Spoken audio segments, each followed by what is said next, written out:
Hello, আসসালামু আলাইকুম সুপ্রিয় দর্শক মণ্ডলী। এই মুহূর্তে আমি আপনাদের সাথে যুক্ত হয়েছি বরিশালের নেভাই।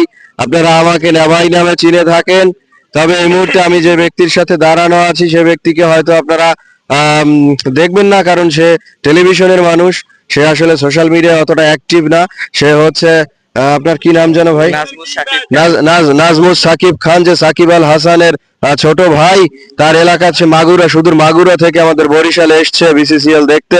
এখন আছি আমরা আমরা আছি হচ্ছে এখন বিকেএসপির মাঠে, এবং একটু আগেই একটি টেনিস বল তার দুই ঠ্যাঙ্গের ভাগ দিয়ে বেরিয়ে গেল।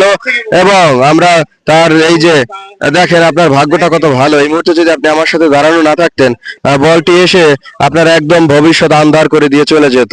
তো সেক্ষেত্রে আপনি একটা কাজ করেন, এখনই একটা মানত করে ফেলেন যে রাতে আপনি আমাকে কাচ্চি ডেনের কাচ্চি খাওয়াবেন, যেহেতু আপনার এই ভবিষ্যৎ রক্ষা পেল বলটির হাত থেকে। অবশ্যই অবশ্যই নাকি আপনি কেন বললেন? আপনি তো বলতে পারতেন যে আপনাকে সাথে আমি হকের মিষ্টিও খাওয়াবো, সেটা কেন? অবশ্যই অবশ্যই হকের মিষ্টি অবশ্যই আপনার জন্য ফ্রি ভাই। তো ঠিক আছে, আরো কি কিছু বলতে হবে? না শেষ হয়ে গেল কথা? ভিডিও কি হলো? হ্যাঁ অবশ্যই।